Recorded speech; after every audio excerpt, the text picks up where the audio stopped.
Welcome to Whisperwood Stories. Today we're going to read another story from No Sleep, from user Erucius, also known as Jay Campbell. Let's begin.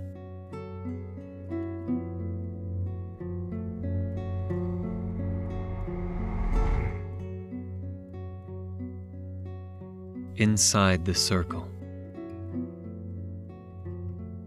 I like exploring. From state parks to virgin wilderness, I love going out and seeing things. I used to go alone a lot, just communing with nature and really roughing it. But thankfully, on the day in question, I had someone with me. Jake hadn't wanted to go. Had said that he had a bad feeling about it, but I insisted. Jake is kind of a shut-in, and I thought that some fresh air and sunshine might help him get out of his shell a little. Plus, it was spring, and who doesn't like going hiking in spring? We were hiking in North Georgia, a state park I won't name so you don't go looking for it. It's beautiful out there. There's a river running through the gorge, places to swim and picnic, rock walls to climb if you're feeling bold, and lots of nature to commune with.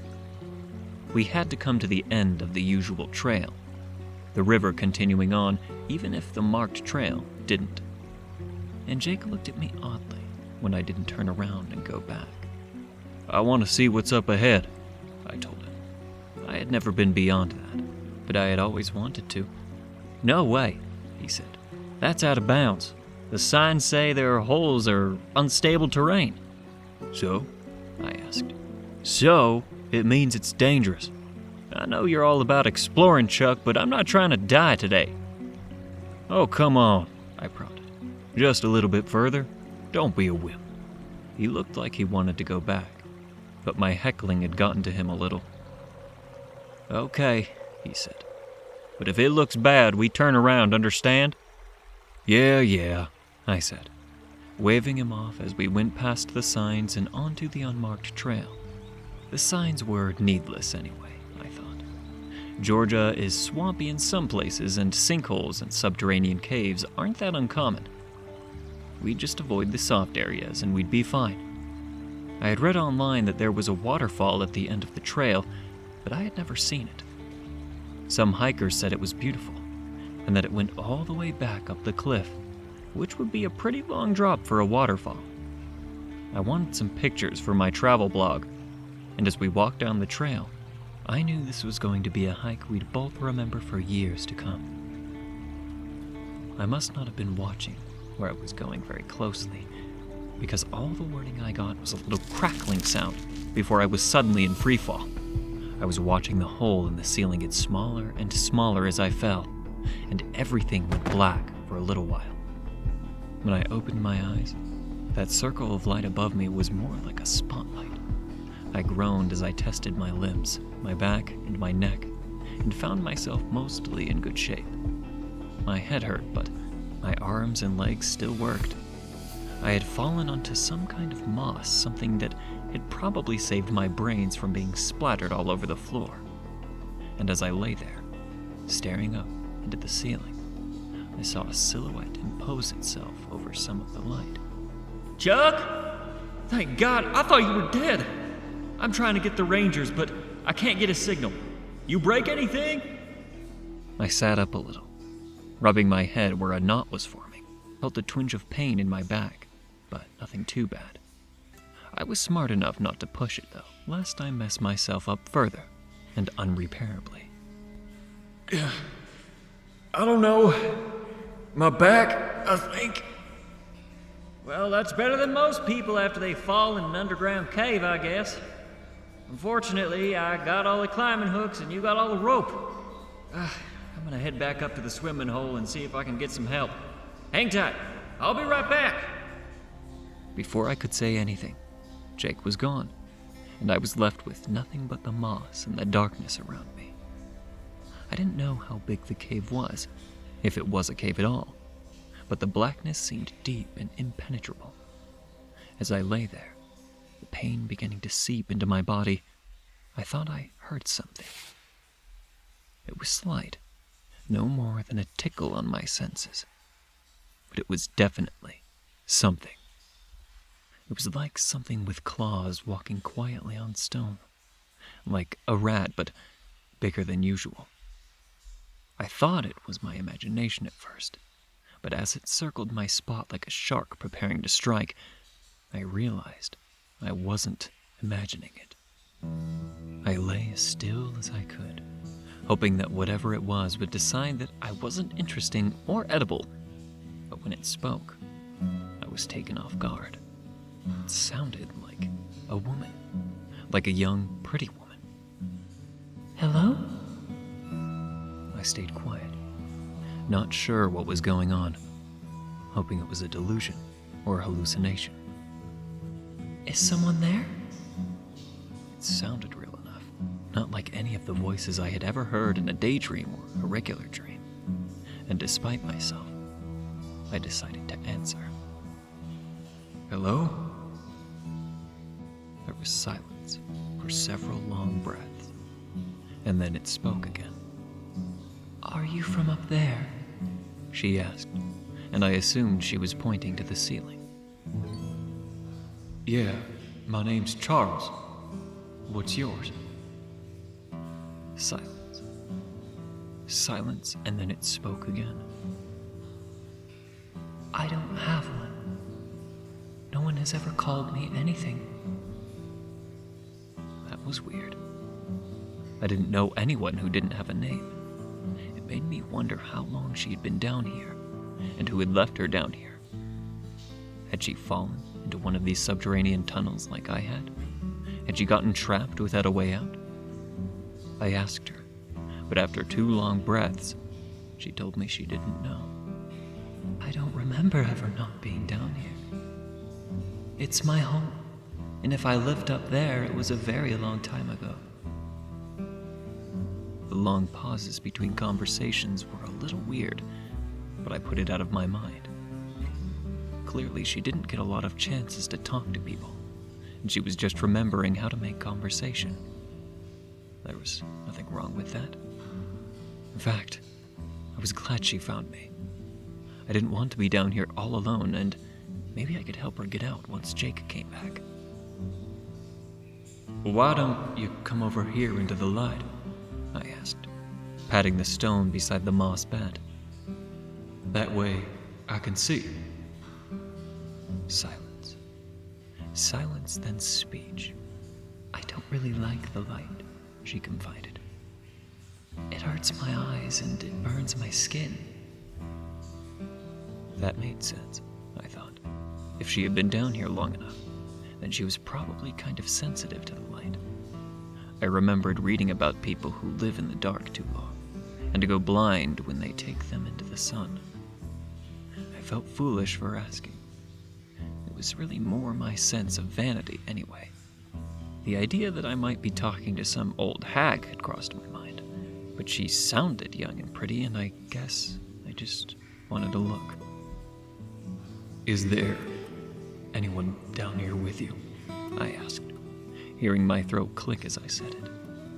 My throat was dry, and when I reached behind me, I felt for my water bottle and realized it had rolled off in the fall. I was thirsty, and I didn't know how long Jake would be gone. Hey, you don't see a clear bottle anywhere in there, do you? There's water in it, and I'm very thirsty. Sitting in the sunbeam wasn't helping matters much, but I was too scared to move to go looking for my sunscreen. I wasn't in a lot of pain, but they said that neck and back injuries could be exacerbated if you moved. I lay there, frying like a fish, and I just knew I was going to have a wicked sunburn when I finally got out of here. When the water bottle rolled from the darkness and bumped my hand, I had to stop myself from flinching away from it. I reached down, trying to move as little as possible, and as the water hit my throat, it was like pure honey. I splashed a little on my face, imagining I could hear the sizzle, and sighed in relief as I found some comfort from the heat. Thank you, I said, looking at the darkness as if expecting to see someone peeking out at me. Silence. Silence then. No problem. You're the first person I've had to talk to in a long time. I don't want you to lose your voice. I smiled, glad to give her the comfort of a human voice. We talked a little, mostly involving me talking, and her adding in things every now and again. I told her about hiking, about Jake, about the world above, and she seemed to enjoy my descriptions of things like TV and movies. For her part, she told me she had lived in the tunnels down here for a while, and that she could see in the dark pretty well. She ate whatever she found in the tunnels, and I wasn't the first person to fall in. That made me feel bad for her. None of them offered to get you out? You're the first one to be alive when you fell in. Some of them are alive for a little while, but they don't stay alive for long. No one comes for them, and they succumb to the fall. That gave me a chill. You mean they died? I asked.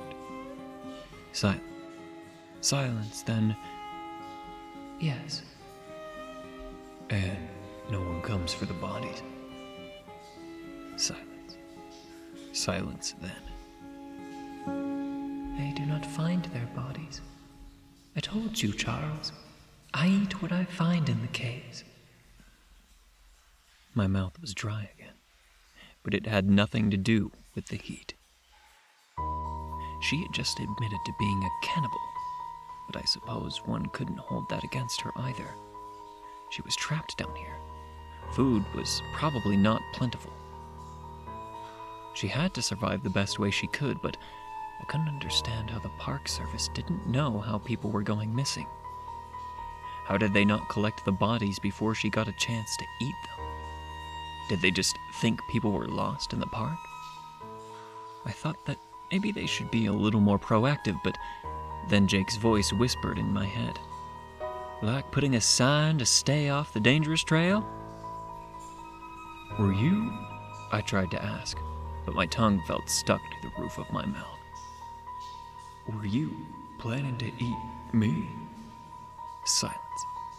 Silence then.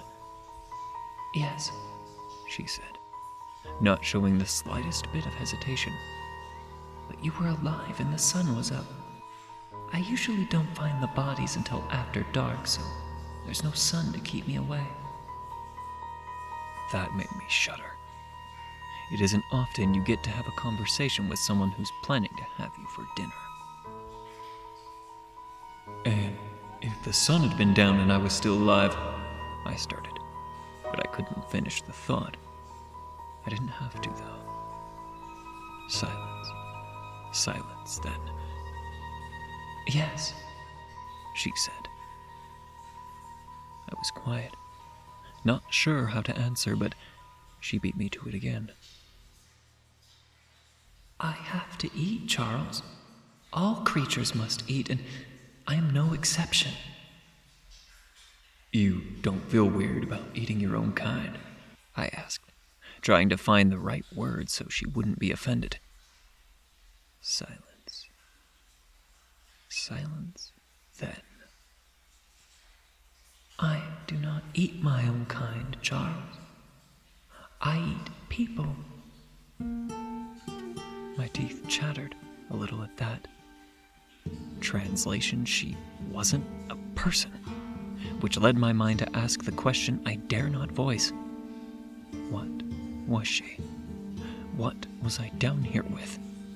Even if my back wasn't injured, even if I wasn't paralyzed, something I was pretty sure I wasn't, I still had no way to get out. I could no more jump 30 feet than I could have tossed Jake the rope, and I was at her mercy, it seemed. She needn't wait until dusk, I thought, as I watched a cloud cruise across the mouth of the hole. If it started to rain, if it became overcast, even if some stray cloud covered my hole in shadows, it would be nothing for her to snatch me back into the darkness. It was a sobering realization to discover that your life was hanging so tenuously. Charles? she asked as I heard that clicking noise getting closer. Charles, are you okay? I hadn't noticed until now, but her voice sounded artificial. It was like something approximating the sound of a voice, a speaker playing someone's voice from a video or something. It was a good copy, but I wanted to know what was making it. The longer I lay there, the less certain I was that she was a girl, and the more certain I was that I was talking to a monster. Charles? She said, and there was worry in her voice as well as hunger. Here, darling, I said, making myself answer her. I was just wool gathering.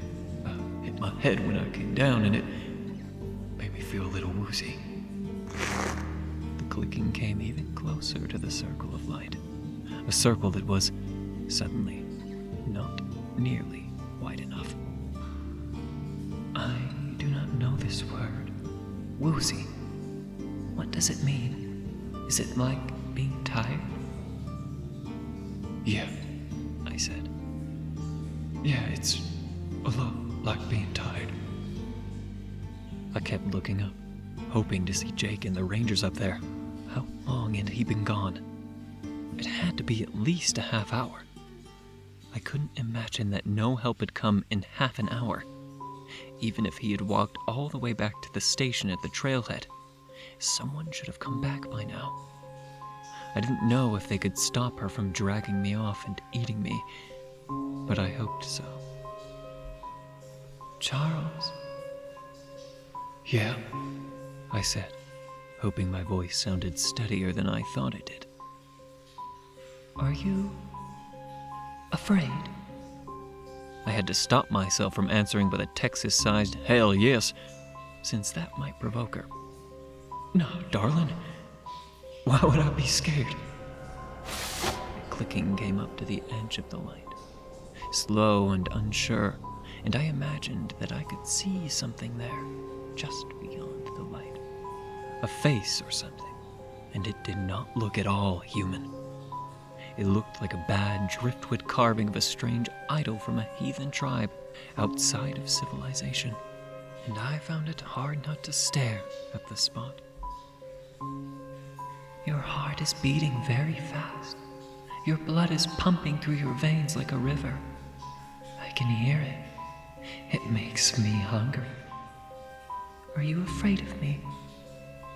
I opened my mouth to deny it, but that was when someone called my name, and a shadow imposed itself across the light.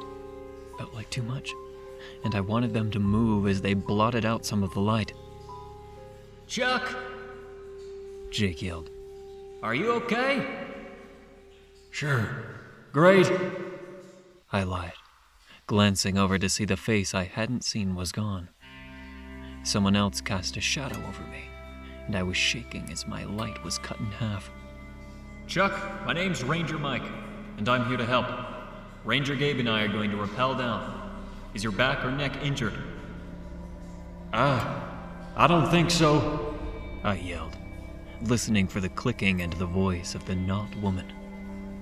I think I just hit my head. Mike talked to someone up there, and they concurred. We're going to drop some flares down so we don't get stuck. Close your eyes, okay? I nodded, but there was no way in hell I was going to close my eyes with that thing around. It was strange how quickly she had become an it, and how little I wanted to bring her back up with me now. I had no idea what I had been talking to, and suddenly, I didn't want to know. I wanted out of this hole, out of this hell, and I promised whatever was listening that I would never scoff at signs there to keep me safe again. If they would get me out of here, I might never have come back to the woods again. Flares came down, and I saw the cave was much bigger than I had thought it was. The flares sent up a ghostly light, casting everything in flickering illumination. And that was when I saw it. It was only for a second, as it retreated down a side passage, but I got a glimpse of what I had been talking to. the driftwood carving analogy wasn't far off. The whole thing looking white and thin and kind of fragile looking. It walked around on these long, thin legs that looked like nothing so much as pure bone, and its eyes were set high up on its bony forehead. It looked at me almost apologetically as it left. But the two rangers who rappelled down never so much as glanced into the cave. They had me up and on a stretcher before I could warn them, and after securing it to all the ropes, they had the three of us winched up as the flares burned in the darkness below. There were more rangers at the top, paramedics too, and as they got me to the top side, I was dragged to stable ground and checked out by the EMTs. They said the bruise on my head was nasty, but there probably wasn't any brain damage. My spine appeared fine, though they wouldn't know for sure until I had an EKG. And my neck felt okay too. Ultimately, they said I was very lucky, and I told them they didn't know the half of it. I'm in a hospital room now, waiting for my EKG, but I just wanted to get this down while it was fresh. I can't prove that it wasn't a hallucination. The ER doc said I was definitely concussed, but I think it was all real. I talked with something under the ground, something that would have eaten me if it hadn't been for the light encircling me. I was extremely lucky in a lot of ways, and I thank God I made it out with little more than cuts and bruises. When or if I hike again, I'll be paying attention to the signs from now on. You never know what you might find just below the surface.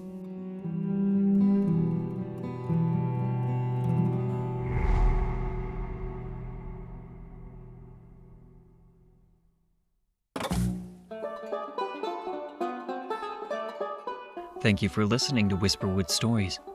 If you enjoyed, don't forget to comment, like, and subscribe down below. Do you have a story that you'd like me to read here? Consider commenting or sending it to whisperwoodsubmissions@gmail.com. The story in this video was read with the author's permission. Thank you again for listening, and be sure to check out the original Reddit post. Want to support me? Check the link below where you can leave a tip if you wish. And remember, don't let the shadows get too close.